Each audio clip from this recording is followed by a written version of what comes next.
So one of the big things for Xbox fans, obviously, is the addition of FIFA 14 for Xbox One for free to guys who pre-ordered the day one edition of the game.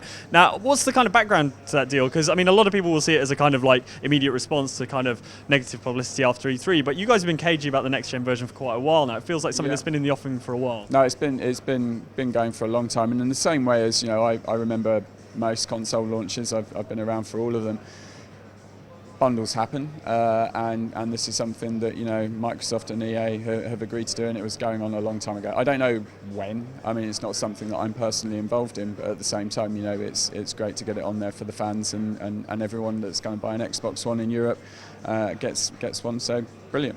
So what are the fundamental changes in the game between the current gen and the next gen version? So it's a great question, and it's a big long answer. I'll try and keep it short and sweet for time's sake. So first up, I mean, obviously from E3 onwards, we've been talking a lot about true player motion, the fact that we've got 10 times the depth of animations, hundreds more animations in there for the players, roughly 4 times the decision making power because of the new consoles and EA Sports Ignite engine. So there's a lot more AI going on across the pitch, everything from all of the team being involved in plays all of the time, multiple players challenging for headers, all that kind of stuff, and pro instincts, this ability for the players to actually understand what's about to happen and try and avoid tackles or try and get out of the way of challenges and all that kind of stuff.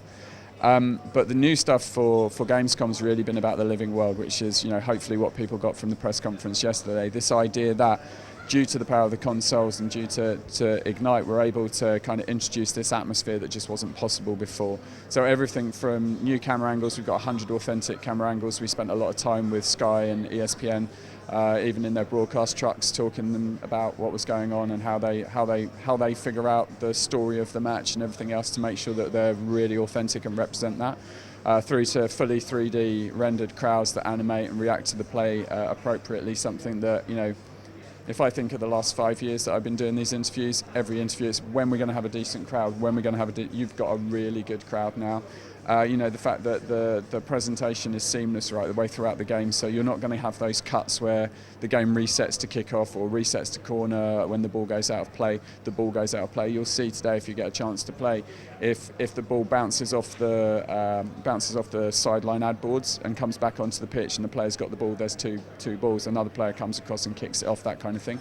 So we really wanted to keep the flow and the immersion there, so there was nothing to break the moment. And in terms of all the benefits that we've heard about the current gen version of FIFA 14, things like the new animation system, new ball flight physics and stuff, presumably, even though this is a new engine, all that stuff transfers across. Totally. So I think that's the important thing for people to understand. So Seb Enrique, the LP's been going around the world, basically telling everyone about his features. They're all in the Xbox One version as well. And then, all the stuff that we've been saying specifically about Xbox One, that's in Xbox One as well. So, you're getting an amazing game.